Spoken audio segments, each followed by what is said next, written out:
Assalamualaikum warahmatullahi wabarakatuh. Perkenalkan, kami dari kelompok 3 mata kuliah Ilmu Pengetahuan Sosial kelas tinggi. Di sini kita akan mempresentasikan hasil kerja kelompok kami. Sebelumnya, perkenalkan anggota kami. Yang pertama saya Hadisan Anwar, NIM 034. Saya Ayu Putra Kusuma Wardani, NIM 05. Saya Nur Lailatul Firdaus, NIM 027. Saya Fitri Tati, NIM 12. Pendekatan kognitif. Pendekatan kognitif adalah pendekatan yang menekankan pada bagaimana cara individu memberi respon yang datang dari sebuah masalah. Kurikulum Pendidikan Dasar tahun 2006 telah merumuskan bahwa pelajaran ilmu kemampuan dan sikap rasional tentang gejala-gejala sosial serta kemampuan tentang perkembangan masyarakat dunia di masa lampau dan masa kini. Tujuan utama pendekatan penelitian sosial yaitu membangun teori atau secara umum membangun pengetahuan. Untuk membangun pengetahuan atau teori diperlukan fakta, konsep, dan generalisasi. Model penelitian sosial. 1. Masalah. Masalah ada dalam pikiran terkait dengan gejala yang tampak atau dapat ditangkap oleh panca indera kita. 2. Hipotesis. Hipotesis dapat diartikan sebagai suatu kesimpulan yang masih sementara atau setengah benar dan masih memerlukan pengujian dan pembuktian. 3. Pengumpulan dan analisis. Data berasal dari bahasa Latin datum yang artinya satu informasi petunjuk. Apabila informasi itu lebih dari satu, maka disebut data.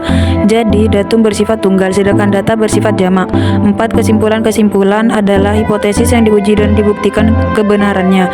Apabila kesimpulan-kesimpulan tersebut terus diuji dan dibangun secara kait-mengkait dalam suatu bidang, akan lahir dari kesimpulan tersebut suatu teori. 5. Konsep merupakan suatu kata atau pernyataan abstrak yang berguna untuk mengkelompokkan benda, ide, atau peristiwa. 6. Generalisasi. Banks merumuskan bahwa generalisasi adalah pernyataan mengenai keterkaitan dua konsep atau lebih. Secara umum, generalisasi dapat digolongkan menjadi 3 aras, yaitu 1. Generalisasi aras tinggi, generalisasi aras sedang, generalisasi aras rendah.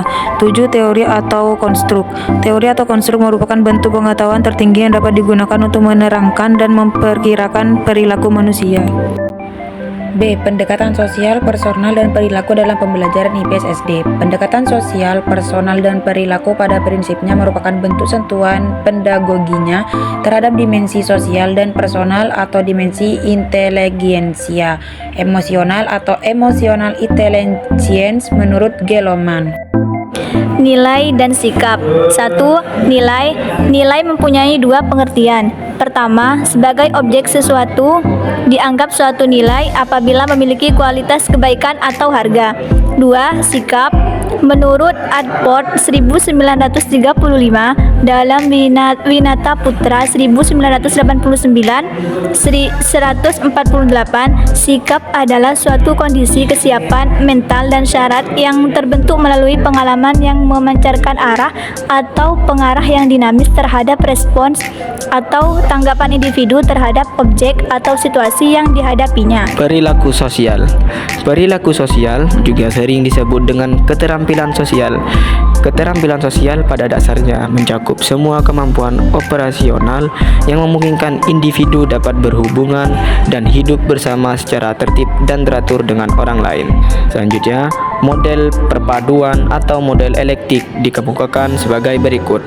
1. Pendekatan ekspositori berorientasi nilai dan sikap.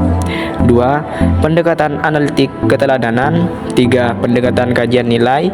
4. Pendekatan integratif konsep dan nilai. Sekian presentasi dari kelompok kami, Ibu Yoga Makantomat. Semoga bermanfaat.